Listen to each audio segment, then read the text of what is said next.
Grand Theft Auto Vice City was an incredible game when it first came out, but when I play it now, I just can't help but think it would have been so much better if they gave it the development time it deserved. A lot of people don't know this, but GTA Vice City was originally planned as a DLC for GTA 3. But after GTA 3 came out, they decided to make it a full game for some reason. Not sure why they would do that, money. They churned this bad boy out in 9 months, and as great as it is, you can tell. Don't get me wrong though, I love Vice City. The concept of 80s Miami is perfect for a GTA game, and Rockstar knocked this aesthetic out of the park. I'm not saying any of this because I don't like the game. If anything, I'm saying it because I love this game, and I really think that it deserved better.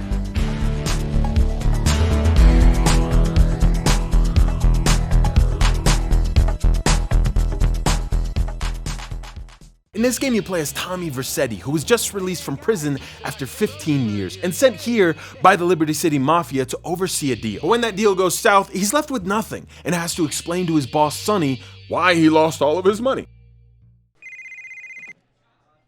Hey, Sonny. Tommy, it's been too long. Yeah, it's been a while, you know, and I just want to say, you know, you smell great today. I can kind of sense that through the phone. Anyway, I just... Go down. You sitting on some white gold? Yeah, that's what I was calling to talk to you about. So don't get mad. Even though it's not really Tommy's fault, it's still his responsibility to get that money back by any means necessary. And now, with the stage set, we are let loose like a rabid dog on the neon streets of Vice City.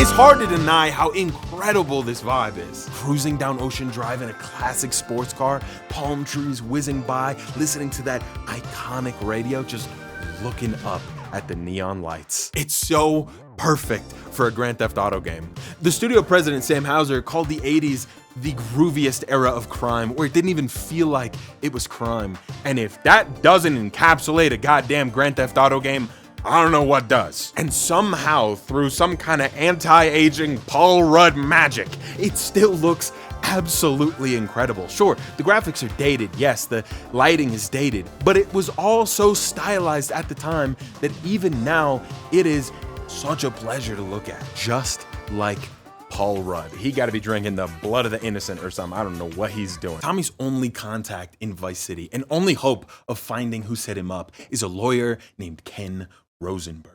Shut up, sit down, relax. I'll tell you what we're gonna do. You're gonna find out who took our cocaine, and then we're gonna kill them. That's a good idea. That's a great idea. Let me think.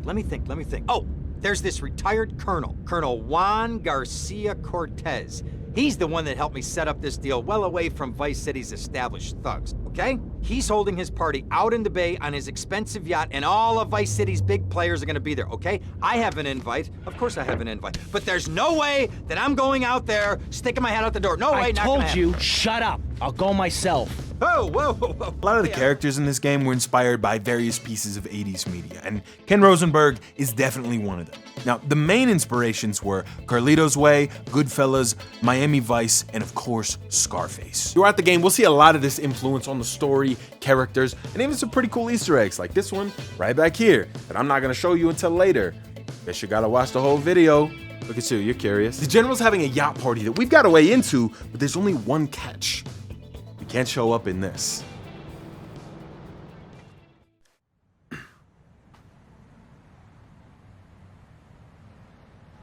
You think Amazon would let me return a suit if I tell them I only bought it for the bit? See, Vice City came out in 2002, so while it was remarkable for the time, there are just some things that are standard for open worlds today that aren't here. For one, the clothing shops you normally find in games like this, where you can actually spend the money you've earned on cosmetics for your character, are non-existent in this game. Instead, there are these glowing little circles on the ground, and when you jump into them, it'll change your outfit. And this is one of the things I actually don't mind so much, because Tommy's outfits are so relevant relevant to the time and iconic to the character. The suit with the sleeves rolled up is straight out of Miami Vice, and it's perfect. I just wish it wasn't so hard to keep the sleeves rolled up. I feel like I'm casing sausage over here. But there are a few other little things like this that do show the game's age. Like for one, the original camera movement on the PS2 game, good Christ, it is nauseating. And the shooting mechanics are so bad they make me want to reenact this violence in real life. That's not true, but when the game came out, they thought it was true. They thought people were gonna do that. Humans aren't always the smartest creatures. Now it is marginally better than GTA 3, but when you look at what they were able to accomplish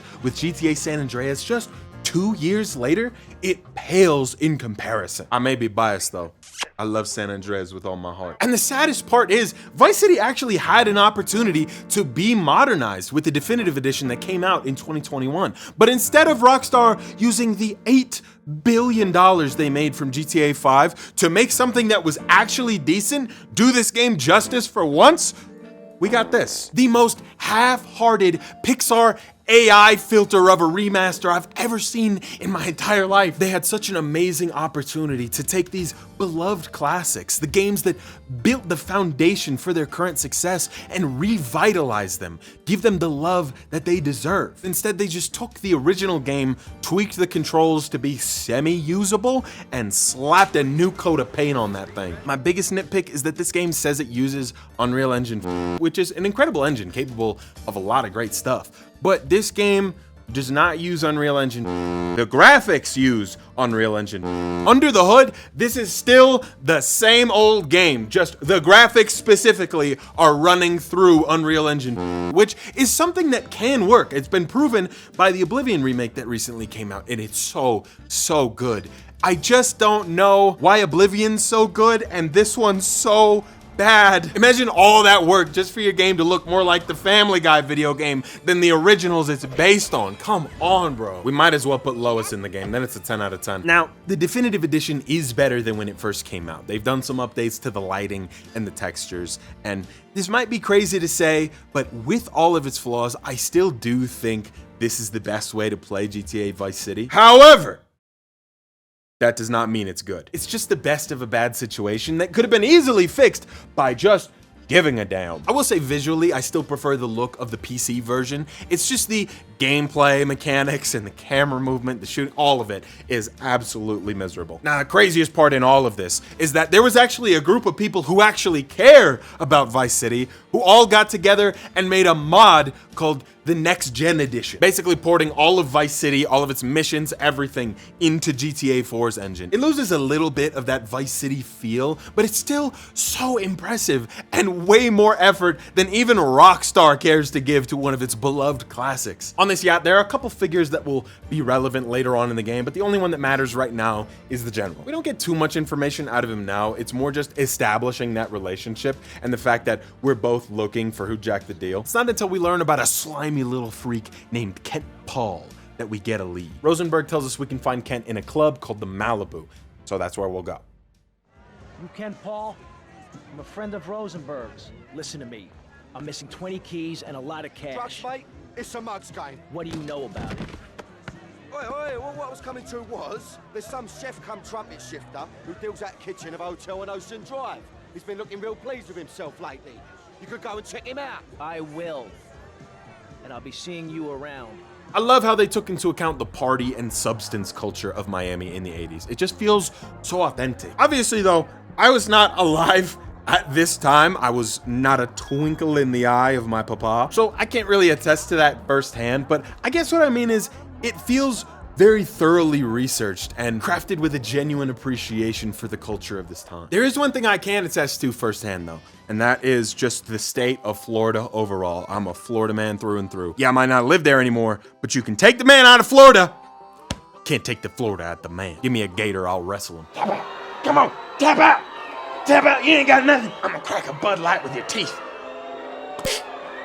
Walking the streets of Vice City, you'll see just about as many crackheads as you will normal people, which is pretty accurate, I'd say. They're not as interactable as real crackheads though. Real crackheads will like sing to you or like scream at you that God really needs you to take off your shoes right now, dude. In the middle of a Walgreens, God needs you to take off your shoes. The devil's gonna get you if you don't take off your shoes, dude. But they did get the waddle down. They got it perfect. I mean, with the dogs out too. The city is twice as large as Liberty City from GTA 3, but to be fair, a lot of that is water. It was modeled with real life Miami in mind, but the developers didn't want the gameplay to suffer for the sake of realism, so things were definitely twisted and just to make it a little more entertaining. Like the different sections of the map have a lot more visual variety between them. You'll see a lot of different cars or pedestrians in different areas based on level of income. And they went pretty hard on the interiors, like this one for the Malibu Club. The lighting is perfect for a nightclub. And up on the stage, they got the village people dancing. You know, the guys that do the YMCA. How do you, it's fun to stay at the YMCA.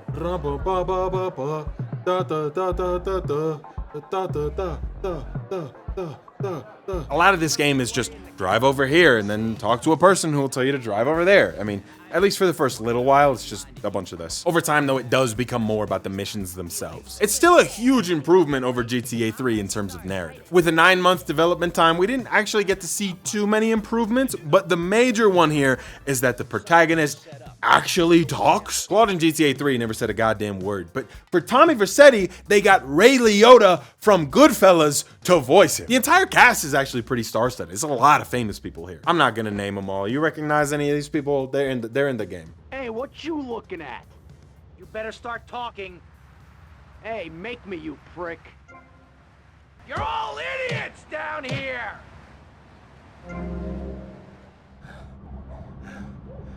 Oh, way to go, tough guy.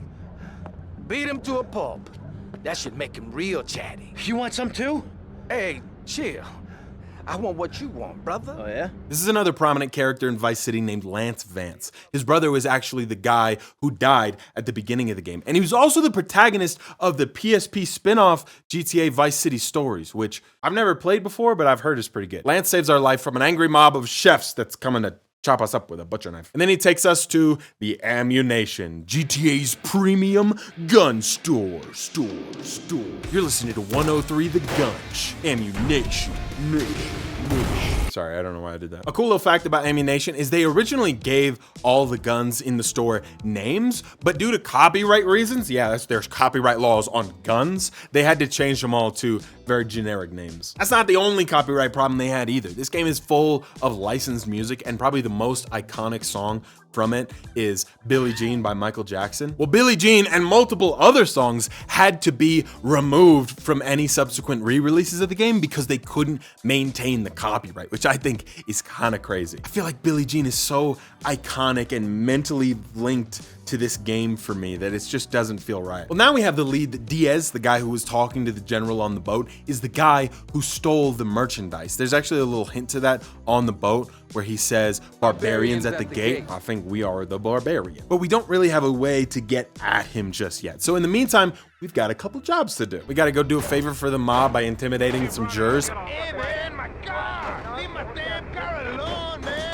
And then go destroy some trucks for Avery Carrington, another guy we met on the boat. At this point, the game starts to slowly lean away from its heavy narrative focus and becomes more like GTA 3, where you're just kind of doing jobs for people. I mean, at this point in the game, it makes sense, you know? Tommy has no money to his name and has to work up the totem pole one way or another. All these menial little tasks actually lead to one of the most memorable missions in the game for me, but for that, we're gonna have to slip into something a little more comfortable. Yep. That's right, another costume change. We lose everything except our melee weapons. And while you can use any of them, I'm pretty sure all of us used the golf club. Are you a country member? Apparently there's a way to get into the golf course with all your weapons by jumping a ramp, but I never found this one myself. There's really not too much to this mission. Maybe it's just how specific and themed it was that stuck out to me. And Vice City shows its age pretty much everywhere, but the most egregious example is the Demolition Man mission. A lot of people complain about this one. It's not that bad. It's just the controls are very aged. This guy we've been doing jobs for, Avery, is a real estate goon, so all of his jobs pertain to real estate related things. That's probably why we're always meeting him at a construction site, actually. That makes sense. I didn't even think about that till right now. This little mission for Avery where you have to fly the helicopter up into the building so you can blow it up is just so absolutely frustrating and dated. For me, it's not necessarily that it's hard, it's just that the controls are so clunky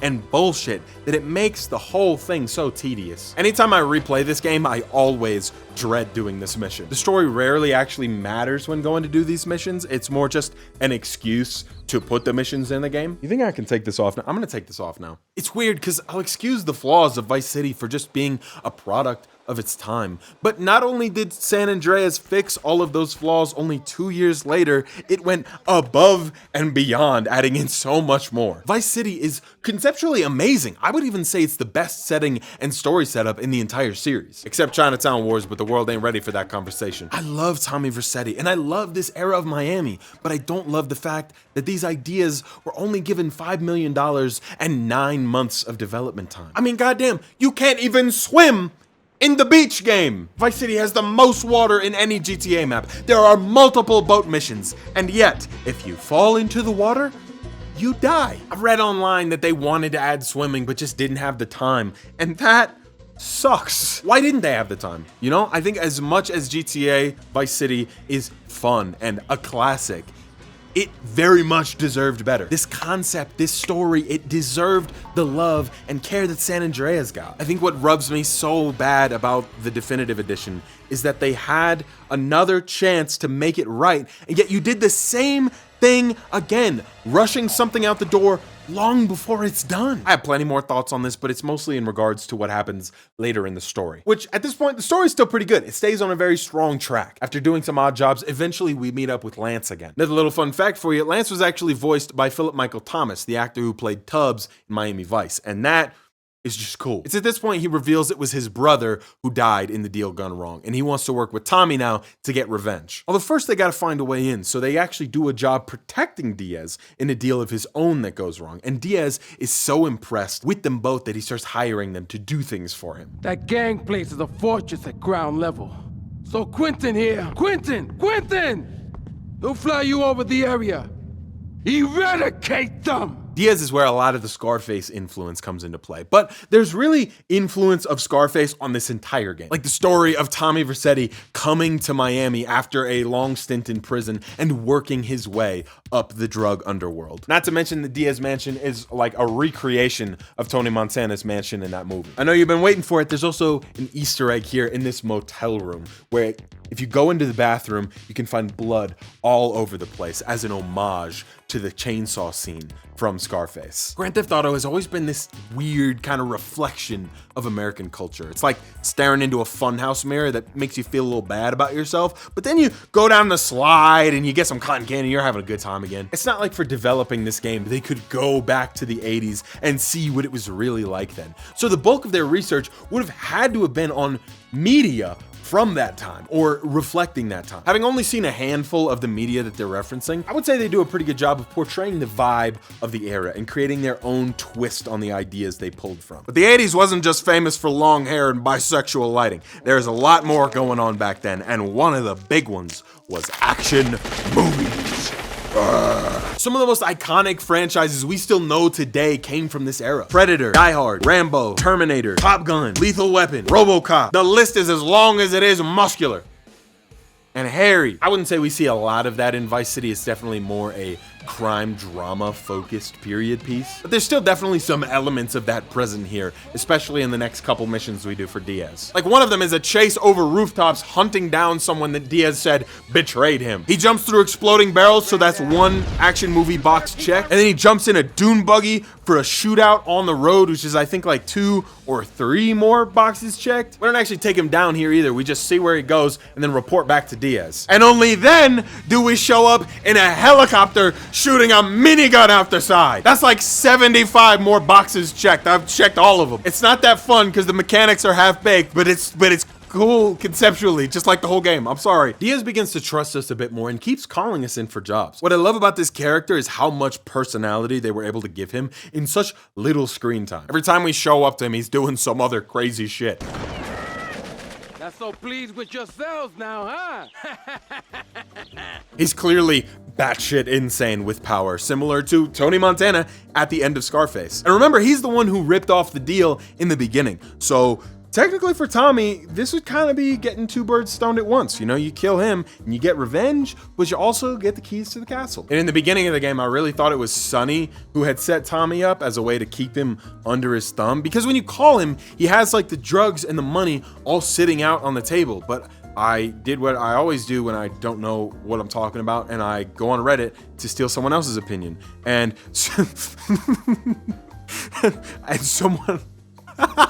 and somebody made a good point that the drugs couldn't actually get there in that amount of time, so it was just unrelated drugs, I guess. I mean, it makes sense. I don't know. I just always thought it was Sonny. Let me know in the comments if you also thought that, or if maybe that is true. I'm still a little confused. Lance and Tommy want to take out Diaz eventually, but Tommy wants to wait until the right moment, and Lance is an impatient little wiener boy. I actually hate Lance throughout this entire game. They make him cool for 5 seconds, and then he just whines in your ear the rest of the game. And he's constantly making problems for you. Like, I don't think he's done a single helpful thing in the entire game. He wouldn't even listen to Tommy and wait until the moment was right. He tried to take down Diaz himself and got himself captured. You know that wanker Diaz, the Bugelmeister? He's got your boy Lugs. Word is your mate tried to jump him. Didn't jump high enough, if you know what I mean. Where did he take him? In plain English. Keep your party on. This forces us to save Lance from Diaz hit squad and fast track our plans of taking down the crime lord for good. There goes my careful planning blown to shit. Thanks to you. You screwed up real good, Lance. You killed my brother.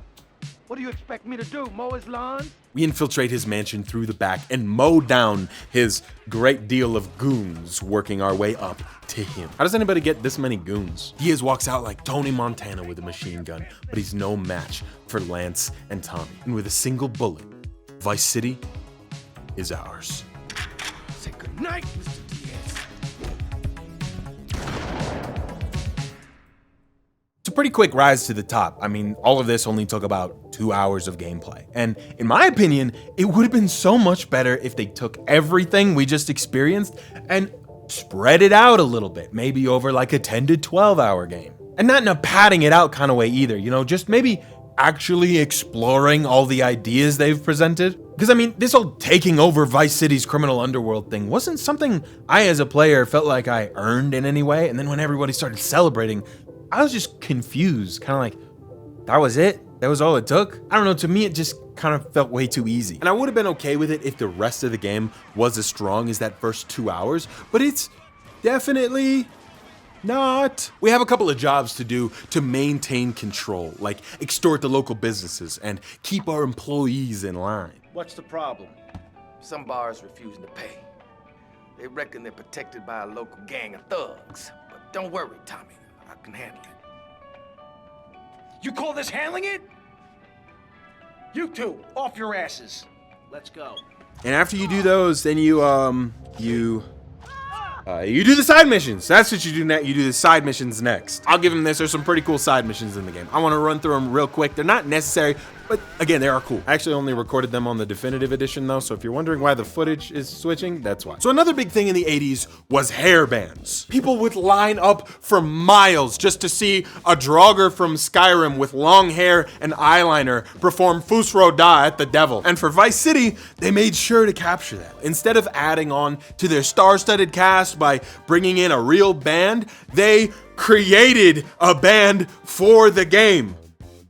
Love Fist. All around the city, you can see billboards, posters of this fictional band. And even if you never noticed, you probably heard some of their songs come on the radio because they made songs for this game. These songs are from the game. Love Fist is on tour for one night only in Vice City, and it's our job to make sure they get high as fuck. We need some drugs, pal! We get a side quest to go pick up ingredients for their insane drug concoction, and then a couple others to track down their stalker and find them security. And that leads us to a biker gang who we want to try and hire to be the security for Love Fist, but in order to get them to be security, we have to prove that we're metal, so we have to go in the street and kill a bunch of people. Maybe maybe the media had a point a little bit, just a little bit. Yeah, you seem cool, dude, but I really need you to prove that you're cool by going out and killing a bunch of innocent people. The missions aren't anything crazy for Love Fist, but the one thing I love is how ingrained they are in this open world. See the pounding rock from the band that brought you hits like Chin Stainer, Liver Buster, and Dangerous Man, Dead Family. Come get love fisted. The next big set of side missions is getting involved in a war between the rival Haitian and Cuban gangs. The leader of the Cubans is actually played by Danny Trejo, and he just asks about your cojones a lot. Show me you got some big cojones, and not some little bitty chiquita one. No, they're not big, but they are definitely long. It's like a tube sock with meatballs in it. I like that this part of the game just feels so separate from anything Tommy was doing, and it barely makes sense for him to even be there, but it just kind of doesn't matter. Again, this is a time when video games were more mission focused than story focused. We didn't have the walk and talk movie simulators yet, and so I imagine they just made the side quests and then bullshit a reason for Tommy to be there story-wise. And it makes even less sense that he works for both sides. And their reasoning for that is every time he visits Auntie Paulette, the leader of the Haitians, she drugs or hypnotizes him into doing the things he's doing. Now be a good boy, Tommy, and go and get the powders for Auntie Paulette. Yeah, sure. Neither side knows that Tommy's working for both. And I don't really think Tommy knows either. Now, the most memorable mission in this for me is when you've got to take your big cojones, hop on a boat, and park right in front of like 20 dudes. The cutscene ends with you in front of 20 dudes. You have absolutely no cover, and you have to shoot them all before they get you. And what I'm wondering is, what sick bastard at Rockstar thought this was a good idea? You can beat the entirety of GTA Vice City in like 4 to 5 hours. This mission alone took me an hour. And every time you die, you have to start all the way from the beginning. It is actually a nightmare. How are people complaining about the Demolition Man mission when this affront to God is in the game? There are plenty more side missions to do, like the payphone missions or finishing up the stories of all the guys you were previously doing stuff for. But after you've completed all of those, you, I don't know. I don't know what you're supposed to do. Do I leave? Is it over? What am I supposed to do? Asset missions? What the F? Okay, jokes aside, the ending of this game is locked behind some things called asset missions. A really cool concept that I really hate because they don't tell you that. You might not have seen it, but outside all of the properties we've been to, there's a little option to buy them. And that is how you beat the game. You need to buy at least 6 of them and do all of their missions in order to unlock the ending. Don't get me wrong, they're fun enough to play, but they're all pretty much unrelated from the main plot, aside from the asset missions you can do for the mansion, which is technically one of the properties. Although those come with their own problem, which is Lance Vance acting like a crybaby on the phone. I ain't interested in what you gotta say. Why should I be? You don't care about me, do you? You gotta look after me a bit better. Give me a spare slice, you know? After 2 to 3 hours of doing things completely unrelated to him, Sonny Forelli just pokes his big fat head into our business and wants a little cut. And Tommy is not hearing any of that. You sent me to kill one man. One man. They knew I was coming, Sonny. Tommy, watch your tone. So Sonny sends a bunch of goons down here to steal our money. Where's everybody getting these goons? After you kill all the goons, that's when the mob rolls into town and we begin the final mission. To be fair, I spent much longer than the average playthrough just taking my time through the game, which meant those 2 hours of story-driven gameplay at the beginning weren't exactly fresh in my mind. Sonny shows up in Vice City, and Tommy actually does something pretty clever in trying to trick him with fake money. But our old pal Lance, that we trusted, even though he never contributed once, and in fact only made things harder for us, reveals he's been helping Sonny all along. You sold us out. No, I sold you out, Tommy. I sold you out. We break into a shootout once again, just like in Scarface, and then follow Lance up to the roof where we kill him off. This is the last dance for Lance Vance. And that right there, ladies and gentlemen, is the best line in the whole game. I love it so much. With Lance dead, we go down to deal with Sonny, who we just shoot from afar, and then the screen goes black.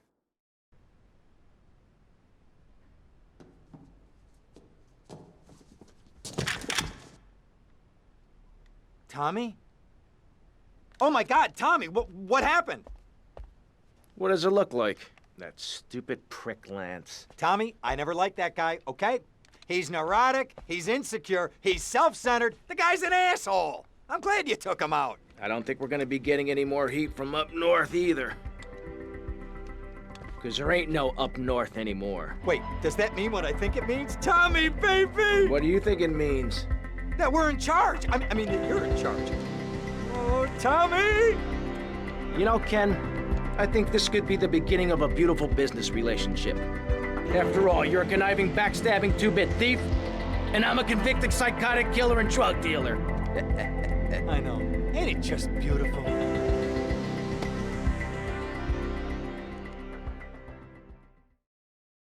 There's a lot to love about Grand Theft Auto Vice City. I think the setting is one of my favorites in any open world game. The dialogue is hilarious and it always hits. And if all I had to judge this game on was driving around the city listening to the radio, I give it a 10 out of 10. I've said it plenty throughout the video, but it really is hard to judge a game that is this old. I mean, the standards were just so different back then, and I wasn't even alive, so it's hard for me to have perspective on that. The only reference point I have is other games that came out around that time, like GTA San Andreas. It only came out 2 years after this one. And yes, this game is good, but imagine if the concept of Vice City was given as much love as San Andreas. It would be the uncontested favorite of the series, I think. But sadly, that's just not the case. And while yes, it sucks, and I do wish this game got a little more attention, it is still so much better than taking 13 years to make a video game. As gaming has gotten bigger and bigger, it's become so much more common for games to take years, sometimes decades, to release a sequel, trying so hard to meet player expectations and blow their previous game out of the water. So by today's standards, instead of getting GTA 3, Vice City, San Andreas, and then GTA 4, we probably would have only got GTA 3 and then GTA 4, and tack on an extra 5 years in between just for good measure. I don't know about you, but I prefer the way they did it back then, you know, when not everything being made had to be leaps and bounds ahead of its predecessor. Another thing to consider, San Andreas took $10 million to make, and it's very possible that when making Vice City, Rockstar did not have $10 million to justify throwing at one game. Could be that they needed to do Vice City in order to afford San Andreas. This is an idea that kind of hits close to home for me. I know it's very different, but I always want to make my videos bigger, better, more impressive than the last one. But trying to one-up yourself on everything you do just leads to these feelings of self-doubt, second-guessing like everything you're doing, and making it ultimately just take way longer than it should because you're stuck up in your head. And beyond that, it just raises the bar even higher for next time. It is such a self-defeating cycle. I wasn't expecting my GTA Vice City video to be like this, but in writing about it, in researching it, it made me realize something, you know, that just because something hasn't lived up to its absolute full potential doesn't mean it doesn't deserve to exist. And even this video that you're watching did not live up to its full potential. I've been working on this thing for like 5 months. I had these plans to rent a sports car for this. I was gonna go all out here. But when I finished the script for this video, it felt right to pull back on that stuff a little bit, you know? I think Vice City deserved better. Hell, I think this video deserved better. But despite all of their flaws, I still think they were worth making. I'm really curious what you guys think about this, both in the context of Vice City and my videos. Do you want to see more videos back to back? Stuff easier to produce, and then I just kind of space out the movie style videos? You know, what do you think? Anyway, click the card right here to go watch another one of my videos. Thank y'all so much for 385,000 subscribers. That is just such a crazy number to me. It's just unfathomable at this point. I'm curious what the actual number is going to be when this video goes up, because it always changes between when I upload or when I record it and when I upload it. But yeah, thank y'all so much. Click the card. Thank you.